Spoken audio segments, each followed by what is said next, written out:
Welcome back to the Eclectic Blerd's Niche channel. The subject of this Geeky Musing is Sinners, the 2025 film written and directed by Ryan Coogler and starring Michael B. Jordan. To dispose ahead, proceed at your own risk. Rather than retread well-traveled path in terms of cinema reviews, I will not rein in my quirky side and focus on specific things that I've noticed. This variety of vampires seem to be more bestial in their feeding than the ones that we're used to. Instead of leaving two puncture marks in their victim's neck, a ghastly bite is left on the affected area. The audience sees this with the glaring bite wound on Mary's back, the wound that Mary left on Stack's neck, and Stack's feeding on Annie. It also looks like it takes a few hours for the vampire's invulnerability and regeneration to kick in. The evidence for this is Blerd and Joan, who received gnarly neck wounds from Remick, and these wounds were gone by the time they arrived at the juke joint. Furthermore, both took shotgun blasts and kept on moving unfazed and undamaged. Exhibit 2 is Mary and Cornbread. Mary was shot several times by smoke and showed no visible injury, but Cornbread was shot in the face and had a visible wound to show for it. And Cornbread was also a more recent convert than Mary. And Remick, it reminds me of the Master Vampire from the Strange series. Remick knows everything that his progeny knows, much like the Master. And the grievous wound to the progenitor affects her progeny as well, as the audience saw at the end when Sammy struck Remick with his guitar and lodged a silver in his skull, and all of his children were howling in pain. And at the end of season 1 of The Strain, the Master was exposed to direct sunlight and all children were stuck in a stasis. The key difference is that Remick's progeny has a greater sense of autonomy and were more than vectors of infection like the Master's progeny.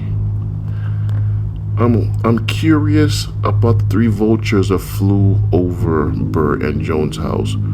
Were they aiding the Choctaw in tracking Remick because they weren't seen again after that scene?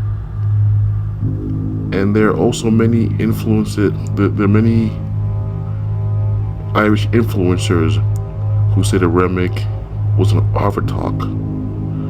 The only similarity that I observed is in the manner of the feat. A piece of wood must be driven through the ghoul's heart in order to put it down.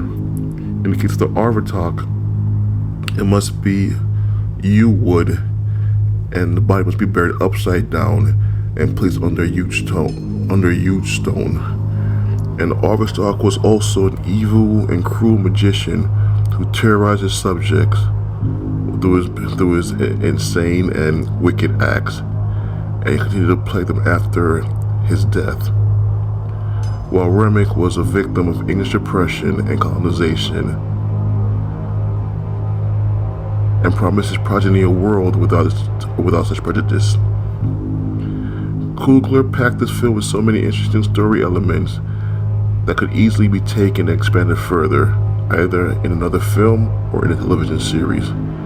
Elements such as the Smokestack Twins, time in Chicago, their time in the Second World War, a prequel series about their evil father and his exploits, the Choctaw vampire hunters and experience of the supernatural, the origins of Remick and his version of vampirism, and a story about what became of the unfortunate orphan Lisa Chow. Sammy's music career after The Faithful Night, and what were Mary and Stack up to since The Faithful Night, as well as the lives of the townspeople after that fateful night. Another thought I had is, did Ribic have complete control of Stack and Mary?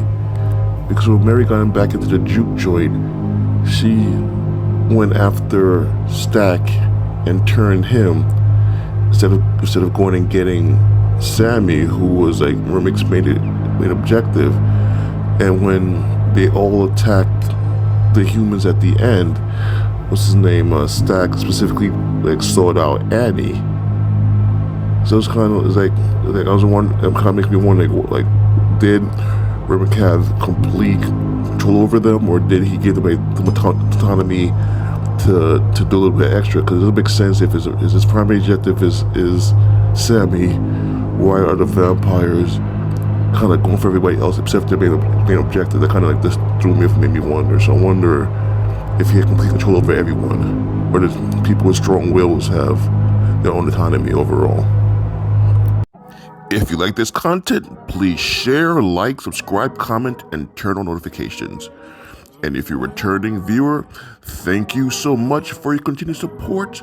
Until next time, stay geeky.